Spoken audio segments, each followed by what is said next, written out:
semuanya. Baik, tema kita luar biasa. Percaya di dalam gelap.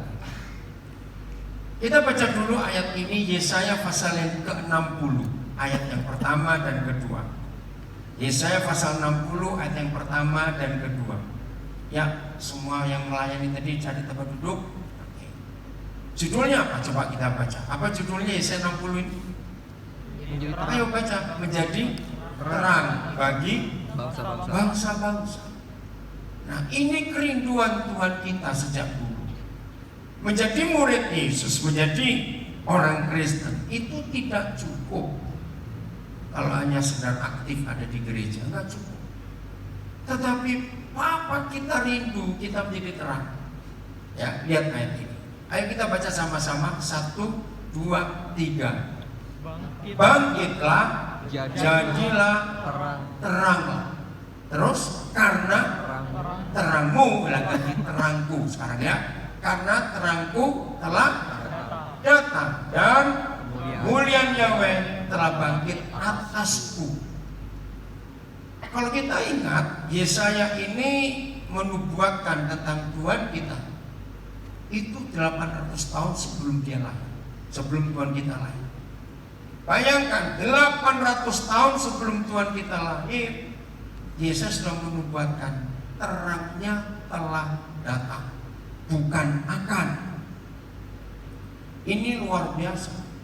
Terus ayat 2, baca lagi sama-sama. 1, 2, 3. Sebab lihatlah apa yang terjadi. Kegelapan akan menutupi bumi dan awan gelap akan menutupi bangsa-bangsa. Stop dulu. Nah, kita akan membahas tentang gelap ini karena tema yang dipilih menjadi terang di dalam gelap, the glow in the dark. Maka kita harus tahu ternyata sejak awal kerusakan bumi ini gelap itu sudah menguasai. Ya, jangan lupa ayat 2 belum selesai kita baca, nanti kita lanjutkan. Coba lihat lagi ayat 2 ini.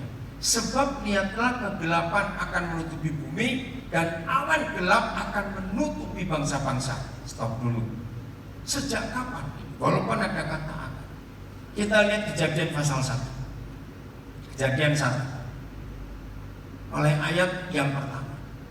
Nah, saya tidak ingin membuat saudara bingung, tapi ini kita akan pelajari sedikit saja. Pada mulanya.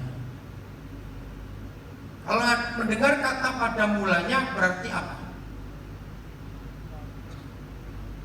Apa kata lain pada mulanya? Ayo kita diskusi. Awal. Betul awal. Tapi maksud saya sebelum ada apa-apa. Betul tidak? Pada mulanya sebelum ada apa-apa. Papa kita buat apa dulu? Langit dan bumi. Ayo baca. Buat menciptakan langit dan bumi. Nah, maaf ya, saya nggak ingin membuat saudara bingung, termasuk yang akan mendengar rekaman ini nanti. Tapi begini, sampai hari ini masih banyak gereja rancu bingung dengan fakta. Ilmu pengetahuan mengatakan umur bumi sudah jutaan tahun atau bukan? Itu ilmu pengetahuan dan itu tidak salah. Kenapa tidak salah? Karena waktu yang kita pakai sekarang hidup 24 jam. Nah, kalau sempat kita buka, itu baru dibuat oleh Papa kita pada masa keempat, bukan hari. Sebetulnya kata hari pertama, hari kedua, Kejadian 1 itu salah. Sebetulnya betul adalah masa. Kenapa disebut masa? Sebab matahari belum ada sejak penciptaan masa pertama. Matahari baru ada di masa keempat. Tolong nanti baca sendiri ya, karena waktunya. Nah, sebelum ada matahari, bumi, langit sudah ada atau belum? Ayo jawab, sudah ada atau belum? Ada. Sudah. Nah, itu itu yang menurut ilmu pengetahuan jutaan tahun sebelumnya. Dan memang betul, karena waktu 24 jam seperti ini belum dihitung. Itu masa kekekalan 6.000 tahun yang teologi sebut itu dihitung setelah Adam jatuh dalam dosa. Kenapa Bapa di surga memberi batas kepada manusia? Sejak kejatuhan itu baru dihitung 1 hari, 2 hari. Sebelumnya nggak dihitung. Begini logika. Secara umum, jangan ragu-ragu ya untuk menjawab. Orang yang rajin berdosa 24 jam itu kurang atau cukup? Maaf ini pertanyaannya. Nanti nggak pertanyaan, cepat jawab.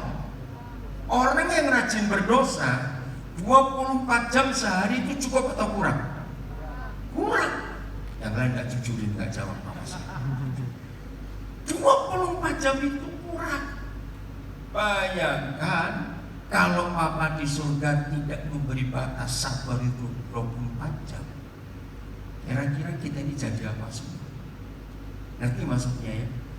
Jadi yang dihitung 6.000 tahun dalam hitungan Alkitab itu setelah Adam jatuh dalam dosa.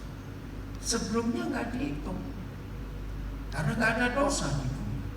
Maka itu Papa memberi batas. Oke ya, pelan-pelan. Kembali kejadian 1 dulu. Ayo cepetan. Waktu saya cuma 40 menit, nggak bisa lama. Pada mulanya Elohim menciptakan langit dan bumi. Jawab jujur.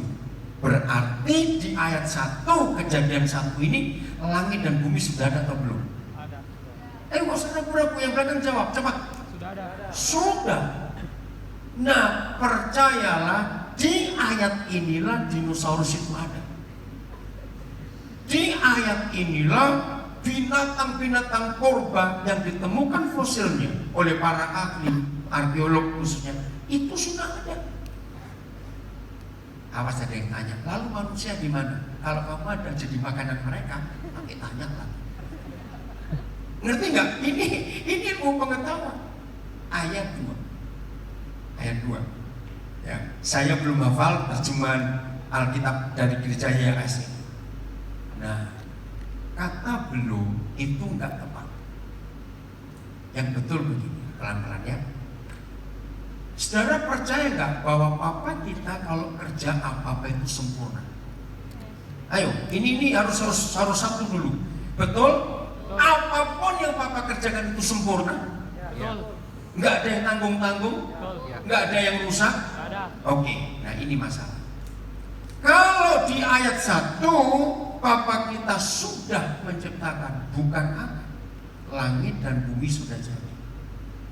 Kenapa kok belum berbentuk?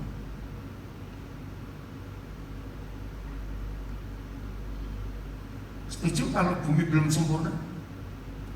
Belum jawab. Setuju kalau bumi belum sempurna? Saya tanya kok diam aja. Setuju kalau saya tanya di ayat 2 ini bumi belum sempurna? Tidak, kok setuju gimana kamu ini? Tadi kan saya tanya, betul yang Papa kerjakan sempurna? Jawab apa tadi? Betul. Ya, kenapa saya tanya ayat 2 bilang tidak? Nah, ini masalah. Saya tidak percaya kalau yang Papa saya buat itu nggak sempurna. Berarti ada yang merusak. Maka itu saya ganti kata ini. Bumi berubah bentuk dan kosong. Pelan-pelan. Segala sesuatu yang dari awalnya sudah kosong perlu nggak diulangi lagi, diberitahu bahwa itu kosong? Ayo saya ditanya, ini harus mikir. Tidak. Maka itu kalau Elohim berfirman bumi berubah bentuk dan kosong, itu menunjukkan tadi sudah ada isinya. Tapi berubah bentuk dan kosong. Oke? Para ahli menemukan bahwa berapa juta tahun yang lalu, pernah dengar kata teori Big Bang? bahwa ada meteor besar yang menghantam bumi. Itu ada di 3 tempat. Dan dunia sudah bisa membuktikan tempat itu masih ada. Salah satu di Gurun Gobi, yang kedua di Grand Canyon yang ada di Amerika, yang satu lagi saya lupa di benua Amerika Latin. Jadi ada sebuah kubah yang besar sekali, yang bentuknya itu aneh, dan mereka percaya berarti itu ada benturan yang kuat sekali. Nah jawabannya, maaf karena waktu ya, tapi nanti saudara bisa diskusi dengan saya. Kalau saudara baca Yesaya 14 akan ketemu jawaban. Bahwa ketika Elohim sudah selesai menciptakan langit dan bumi, disitulah timbul iri hatinya Lucifer. Dia memberontak, dia melawan. Nah, karena dia memberontak dan melawan, Yesaya 14 menuliskan, maka Elohim menghukum Lucifer dan dilemparkan ke bumi. Nanti Yesaya 14. Jadi teori Big Bang yang mengatakan bahwa bumi pernah dihantam meteor besar itu bisa dibuktikan lewat Yesaya 14. Disitulah terjadi perubahan besar. Binatang-binatang purba itu mati mendadak, maka itu memfosil. Jadi kalau binatang-binatang purba itu mati wajar, pasti membusuk, bukan memfosil. Contoh-contoh ya. Kita sekarang di Makassar, orang-orang keren duduk di sini semua. Ya. Tiba-tiba ada bencana alam yang besar sekali. Entah bentuknya apa. Tahu suhu bumi turun drastis sampai misalnya minus 80 derajat. Dar, begitu misalnya. Maka saudara dan saya jadi fosil dengan gaya seperti ini. Ngerti maksudnya ya? Ini teori. Nah mungkin berapa banyak tahun kemudian ini Makassar dan dunia sudah terkubur. Ya, berapa banyak tahun kemudian ada arkeologi bongkar-bongkar di Makassar menemukan fosil kita lagi di sini. Jadi kalau mati membeku itu tidak membusuk tapi memfosil. Mudah-mudahan nangkap. Kalau belum nangkap makanlah kondom. Maaf ya, mudah-mudahan nangkapinya. Ini teori yang saya temukan luar biasa. Bumi berubah bentuk, kosong. Nah sampai hari ini masih banyak gereja yang tidak tidak memberitakan kebenaran ini. Dalam hal apa? Masih ayat 2. Ayo Kejadian 1, cepat. Ayat 2. Bumi berubah bentuk dan kosong. Kegelapan ada di atas permukaan samudera raya. Stop. Kalau membaca kalimat seperti ini, jadi sebelumnya bumi ini terang atau tidak? Terang, betul sekali. Kenapa ada kegelapan? Nah itu dia, Yesaya 14. Lucifer jadi raja kegelapan, menguasai bumi, samudera raya. Roh Elohim mengeram. Ini terjemahan luar biasa. Dalam bahasa Indonesia yang sehari-hari baru nggak ada kata mengeram. Kalau saudara mendengar kata mengeram, saudara mikir apa? Saya bilang ayam, saya tahu itu ayam. Kan itu pertanyaan jawaban saya harus ngomong ayam. Loh, saya tanya serius. Saudara mendengar ada kata mengeram, muncul apa? Melindungi, bukan. Ayo bukan, katanya sekolah. Mendengar kata mengeram, saudara mikir apa? Ayo. Menghangatkan. Apa? Gak dengar saya. Menghangatkan. Menghangatkan, bukan. Oke, cepetan aja ya. Mendengar kata mengeram berarti sedang ditunggu sesuatu yang baru. Oh, dibilangin bola. Betul tidak betul menghangatkan, melindungi betul. Iya, tapi kan hasilnya yang saya tanya. Oh lagi. Oke, mendengar kata mengeram hasilnya apa? Muncul satu kehidupan yang baru. Nah, saudara, di sini gereja menerjemahkan Tuhan menciptakan langit dan bumi lagi. Tidak. Langit dan bumi sudah jadi di ayat 1. Jadi jarak ayat 1 ke ayat 2, catat, yang belum ada waktu yang 24 jam kita pakai sekarang, ini bisa jutaan tahun kita tidak tahu. Ngerti ya maksudnya? Kita nggak tahu ini berapa juta tahun. Nah, ketika Roh Elohim mengerami di atas permukaan air itu, ayat 3, apa yang terjadi? Nah, ini terjemahnya penciptaan, bukan. Saya menemukan maka Elohim mengisi bumi dengan hidup yang baru. Maka itu kata mengeram tadi. Ayat 3, ayo. Lalu Elohim berfirman. Baca. Jadilah terang. Nah, stop. Terang ini bukan terang matahari. Lagi sekali matahari dibuat pada masa keempat. Ayat berapa? Saya lupa. Ayat berapa yang matahari diciptakan? Cepat lihat. Jadi satu ayat berapa? Saya lupa. Ayo cepetan. Nah ini. Dan Elohim melihat bahwa terang itu baik. Kalau memisahkan terang, yang ada kata matahari yang mana? Cepat. Ayat berapa? Yang ada kata matahari.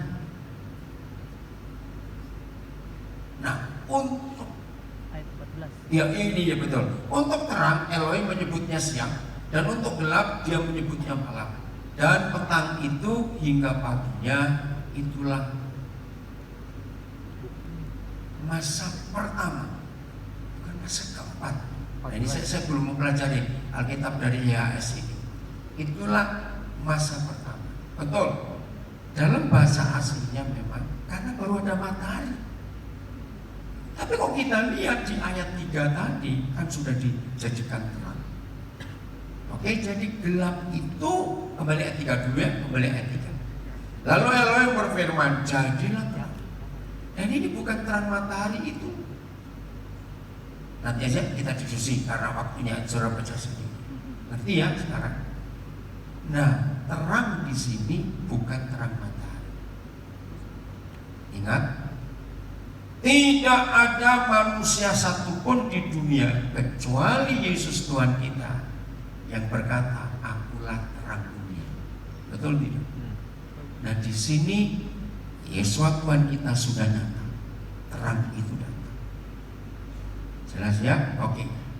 Yang masih nyantol, ganjel, belum ngerti, jalan terus, jangan stop di sini.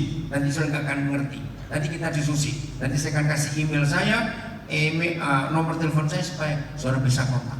Ya kita lanjut lagi. Nah di sini kita menemukan gelap yang ditulis oleh Yesaya 60 tadi adalah kegelapan yang sudah ada sejak Kejadian 1 ayat 2. Walaupun ayat 3 Elohim kita menciptakan terang, tapi faktanya gelap lebih menang dari terang sampai hari ini. Betul? Nah untuk itulah saudara dan saya ada di kebaktian hari ini dengan tema The Glow in the Dark. Kita menjadi terang di dalam gelap. Karena bangsa-bangsa sedang dalam kegelapan yang luar biasa. Tuhan merindukan kita jadi terang. Matius 5, saya nggak usah baca karena waktu. Nanti baca di rumah ayat 16.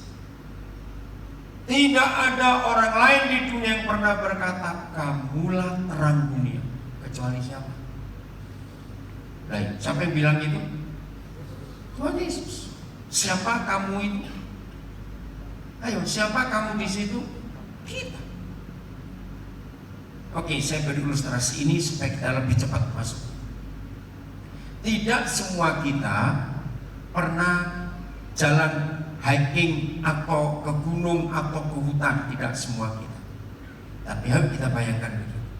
Suatu hari misalnya di rombongan mahasiswa, rombongan anak-anak SMA selesai ujian, terus buat jalan-jalan, mau pilih hutan apa? Coba di Makassar hutan apa yang bisa dipilih? Nanti muruk.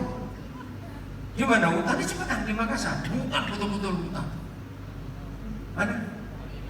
Malino. Ah, bukan hutan Malino, itu Semarang. Ah.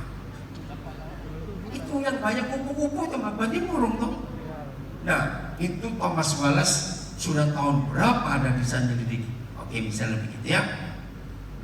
Tiba-tiba tanpa sengaja persediaan minyak untuk penerang habis. Gelap total. Dan gak ada matahari. Tengah malam kok. Gak ada bulan. Gak ada bintang. Gelap total. Mau ke kiri ke kanan tidak tahu, mau terus semua tidak tahu. Misalnya tiba-tiba dari kejauhan rombongan saudara melihat ada cahaya seperti orang nyalakan api. Muncul apa di perasaan sekelompok orang yang tersesat ini ketika dari kejauhan melihat ada nyala api? Cepat. Muncul apa? Ayo. Senang. Muncul apa? Bahagia. Nah, dengar saya. Senang. Senang. Senang dulu. Masalahnya apa? Oh, aman. Aman, betul. Apalagi? Pengharapan. Ah, itu yang saya tunggu. Muncul pengharapan. Pasti orang, sebab monyet nggak pernah nyalakan api. Nah, betul tidak ngerti kan maksud ini? Pasti ada orang, itu ada orang. Nah, kenapa saya tolak kata aman dulu? Tunggu. Bisa nggak itu sekelompok perampok yang sedang bersembunyi dan nyalakan api di hutan? Nah, oke. Misalnya saudara tahu, ya ampun ini perampok. Saya tanya, tetap dekatnya atau malah lari? Jangan deketin, nggak ada apa-apa. Salah yang bilang lari itu, nggak pernah ke hutan. Loh, kalau saya dengan rombongan tersesat tengah malam di hutan belantara, nggak tahu kiri kanan, nggak tahu kemana, tiba-tiba ada orang, ada api, kami akan datang, itu pasti orang. Karena monyet nggak pernah nyalakan api, apalagi harimau. Ternyata perampok, ya sudah pasrah aja mau diapain. Jujur ngerti nggak maksud saya itu? Walaupun itu perampok, tetap ada pengharapan karena ada terang. Ngerti? Di tengah-tengah kegelapan ini luar biasa. Saya mau cerita sedikit ya. Tema ini tadi saya alami. Ya, ini sudah cukup lama. Saya tuh nggak punya waktu untuk mau cukur rambut. Awas tertawa mas. Nggak tertawa mas ya. Kenapa tertawa? Loh bahal. Nah, tadi Kevin jemput kami di Bandara Hasanuddin. Saya bilang, Kevin, papa harus cukur. Oh iya, saya tahu tempatnya. Di jalan apa tadi? Mungin Sidi. Nah, begitu kami sudah masuk, ternyata suruh tunggu 5 menit. Saya bilang, saya ini mau cepat. Kenapa? Oh, yang jatah bapak ini sedang sholat. Ya saya tunggu. Ternyata lebih 5 menit. Saya ngopi dulu. Kan ada kopi juga. Selesai, dia datang. Silakan Pak. Begitu dia nyalakan saya duduk. Roh Kudus itu ngomong. Saya nggak kenal. Dia ini sakit hati dengan papanya. Oke, akhirnya dia bilang permisi Pak. Nah, waktu baru dia pegang pundak saya untuk taruh seaduk. Saya bilang, namamu siapa? Arif. Dari mana Arif? Dari Garut. Maaf ya, kalau saya salah.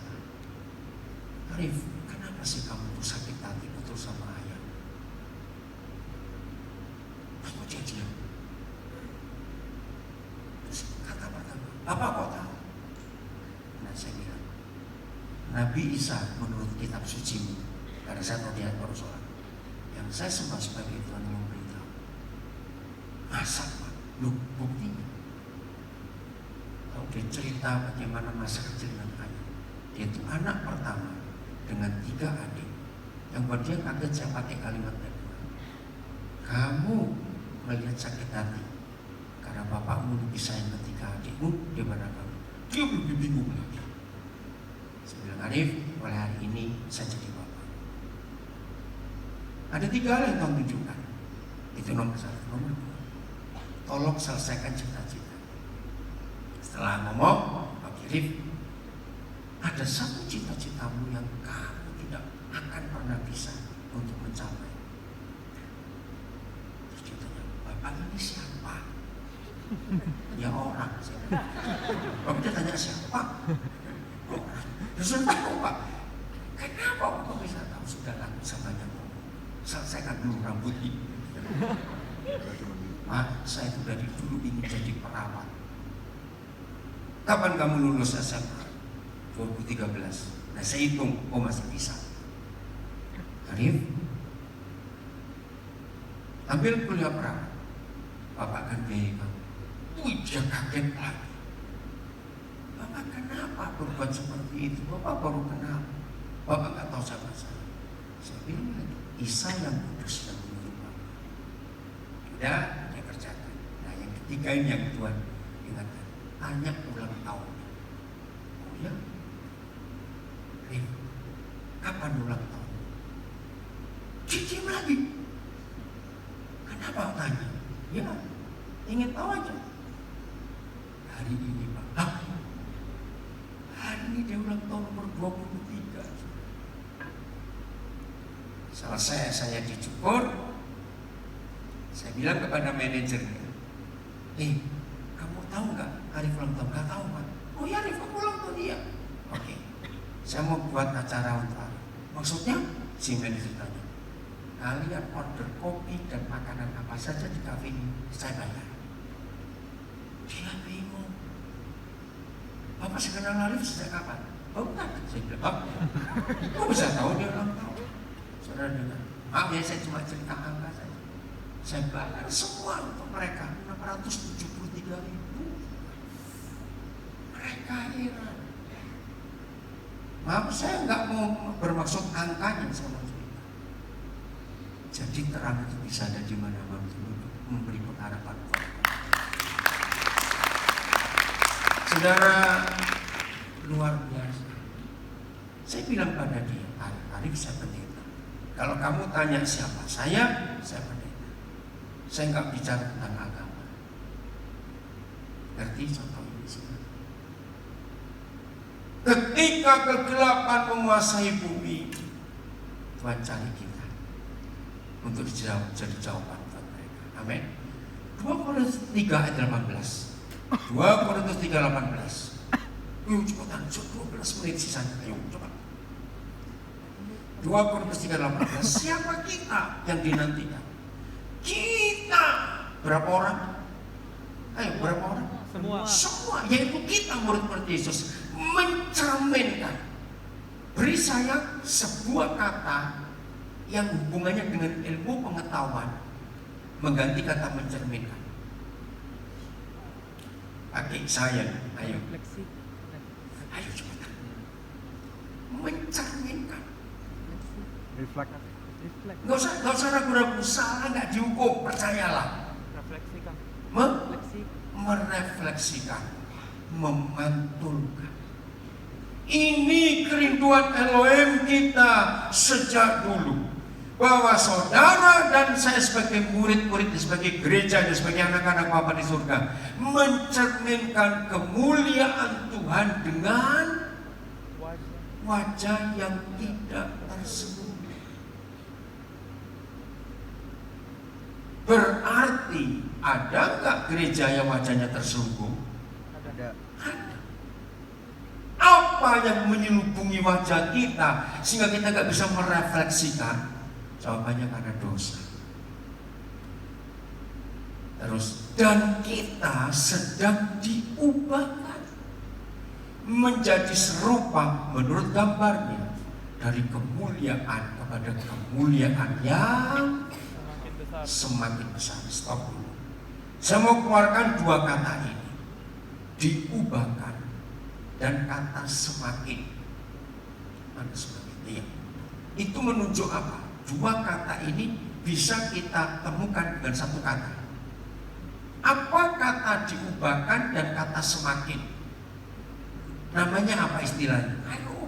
Transformasi. Ditingkatkan. Yang keras, salah nggak apa-apa. Yang belakang-belakang jawab juga. Saya berusaha untuk dengar. Ditingkatkan. Meningkatkan, betul, yang lebih sederhana. Betul, meningkatkan. Apa yang lebih sederhana kata itu?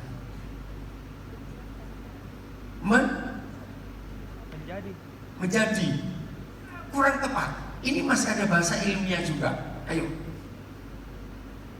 Diubahkan, semakin. Transformasi. Lewat hal ini saya belajar. Murid Tuhan Yesus tidak boleh mengharapkan mujizat. Tidak. Mujizat hanya terjadi untuk orang yang belum percaya Tuhan Yesus. Dan itu tertulis di Alkitab juga. Oke, ayo. Apa? Satu kata. Diubahkan semakin. Proses. Betul? Hidup Kristen tidak boleh mengharapkan mujizat. Katakan amin. Kita harus lewat proses. Maka itu kalau Tuhan izinkan sedang punya masalah, kalau Tuhan izinkan sedang mengalami sakit, jangan minta mujizat, nikmati dulu. Amin. Amin. Karena itu proses. Berlian bisa menjadi berlian karena proses. Loh, apa bedanya berlian dengan beling? Sama menjilatnya toh. Betul tidak? Apa yang membedakan? Prosesnya. Berlian lebih lama dan lebih berat, beling cepat. Jadi ini kerinduan Bapa. Terus yang semakin besar itu semua dari Tuhan yang adalah Roh. Jadi kita ini harus mencerminkan kemuliaan, memantulkan, merefleksikan. Kolose 1:17. Mudah-mudahan timernya mati. Ayo, Kolose 1:17. Gak lihat dia, kelihatan karena merah dia di atas. Udah? Oh. Dan dia adalah sebelum. Oh, 18 juga, coba. Nah ini ada yang salah saya. Coba carikan, dikatakan bahwa dia itu adalah gambar Tuhan yang tidak kelihatan. Itu ayat berapa? Ayat berapa? Gambar Tuhan tidak kelihatan. Di Kolose 1 pokoknya. Cepat. Ayat berapa? Dia adalah gambar Tuhan yang tidak kelihatan. Ada? Kolose 1:15. Oh 15, maaf saya salah. Terima kasih Kevin. Ayat 15. Ayat 15. Nah, dia hilang. Oh itu dia. Dialah gambar Elohim yang tidak kelihatan. Dialah di sini siapa? Yesus. Gambar Elohim yang tidak kelihatan. Saya agak sulit sekarang ini untuk menjelaskan karena saya belum ketemu. Tapi dulu sebelum ada kamera digital, dengar, siapa masih ingat? Ini yang Keluaran tahun 90-an sudah nggak ngalami zaman. Tahu kata Keluaran 90-an? Saya Keluaran tahun 50-an. Ini tertawa lagi awas kamu. Nah, yang Keluaran tahun 90-an nggak ngerti. Oke. Sebelum ada kamera digital, dulu foto itu pakai apa istilahnya? Iya, film istilahnya. Saya tahu itu film, bukan kertas. Saya tanya istilahnya apa namanya? Apa? Klise susah bener. Negatifnya tuh negatifnya betul tidak? Kasih tahu. Oke, tahu ya? Klise tahu nggak? Negatifnya itu toh. Nah, untuk bisa keluar gambarnya diapakan? Dicuci, dicetak istilahnya toh. Nah, ini gambarnya. Untuk melihat gambar wajah Tuhan yang sesungguhnya, manusia bisa tidak? Bisa melihat tidak cepat? Tidak bisa. Pasti mati kita. Tapi Natal itu bukti bahwa Tuhan yang Maha Suci jadi manusia. Namanya Yesus. Tapi masalahnya kan dia nggak ada di dunia lagi.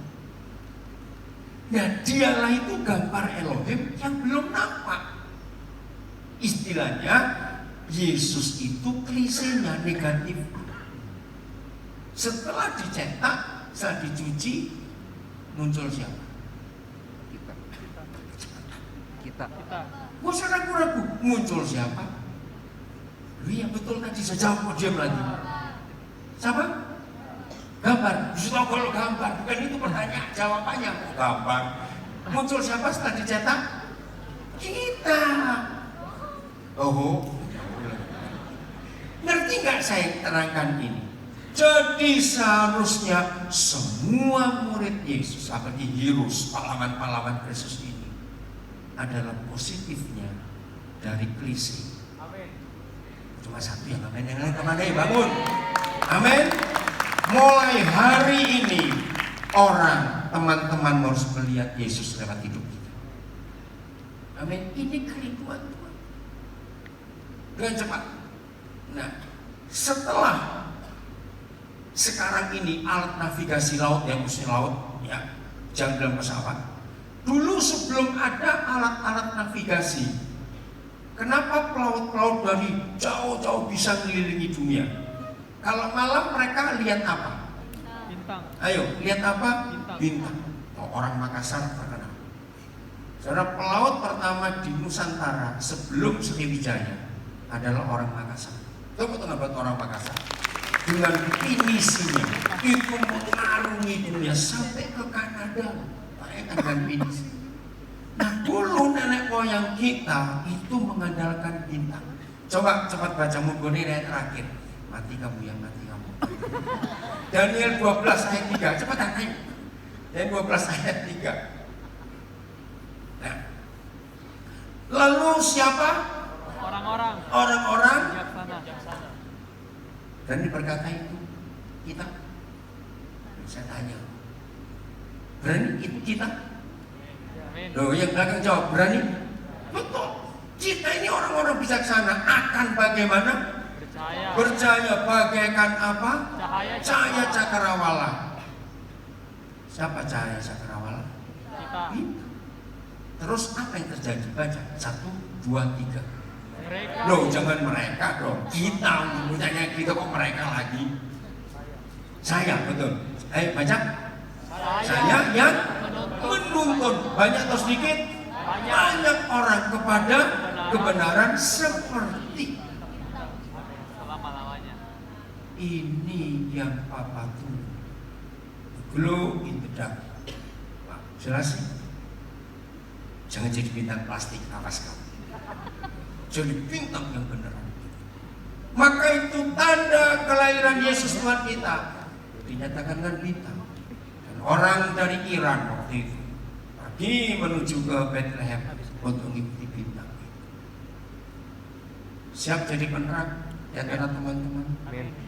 Ketika mereka mengalami banyak masalah, saudara hadir jadi jawaban buat mereka. 2 ayat terakhir. 1 Yohanes 1:14. Pas nanti ini habisnya. Yohanes 1:14. Udah? Oh, di sini ada. Sana aja. Yohanes 1:14. Ayo, cepat. Apa yang harus terjadi dengan kita? Ya, udah. Yohanes 1:14. Firman itu, siapa firman di sini? Yesus yang kita rayakan kelahiran. Telah atau akan? Telah Menjadi manusia. saudara manusia atau bukan? Manusia. Nah, harusnya menjadi saya, menjadi manusia. Firman itu telah menjadi Saya dan berdiam di antara mereka. Kitanya adalah orang-orang yang belum percaya Tuhan Yesus. Amin. Jadi pulang dari ibadah ini ada firman di PT-PT. Enggak. Amin. Betul? Betul. Ada firman sampai ke Maros. Amin. Amin. Ada firman sampai ke Bulukumba. Amin. Kok enggak amin? Ada firman yang ke Takalar. Betul? Nah, rombongan sebut sendiri. Soalnya apa? Kamis, Rabu. Besok ada firman yang di sekolah. Itulah terang yang percaya di dalam gelap. Amin. Amin. Ayat terakhir. Pas 0. Yohanes 1 ayat 1. Dapat 1 Yohanes 1 ayat 1. Apa yang telah ada sejak semula, apa yang telah kami dengar, satu, apa yang telah kami lihat dengan mata kami, dua, yang ketiga apa yang telah kami perhatikan, dan yang keempat ini yang saya kami. Dan dan Kami sentuh apa yang telah kami sentuh dengan tangan kami. Siapa dia? Baca. Firman hidup. Adalah mengenai firman hidup. Siapa firman hidup itu? Yesus. Sekarang firman hidup itu sudah ada di sorga. Betul? Tapi cetakan krisenya ada di Melayu, ada di Makassar gitu. Susah bener kan di Makassar yang kita ngomongkan di Amerika. Nggak, mulai hari ini kalau saudara dan saya sudah berubah hidup menjadi bintang-bintang tadi, menjadi reflektornya surga, cahaya kemuliaan Tuhan, maka orang di luar akan bisa berkata, aku nggak cuma dengar firman, aku nggak cuma lihat firman, tapi aku bisa meraba firman dengan tanganmu. Amin. Ini yang Tuhan rindukan. Ya, tepuk tangan bahwa kita ini firman hidup yang luar biasa. Inilah kekristenan yang Tuhan rindukan. Siap jadi seperti, maaf kalau saya cerita kembali. Jadi Arif tadi, orang Garut ini bisa melihat. Ketika dia sentuh kepala saya karena dia cukur rambut saya, dia tahu dia sedang sentuh firman itu. Siap engkau disentuh juga oleh orang lain sebagai firman? Loh, iya atau tidak? Tuhan memberkati kita semuanya. Selamat Natal, selamat menjadi pelaku firman Tuhan. Ayo berdiri bersama-sama. Siapkan satu pujian dulu sebelum kita berdoa.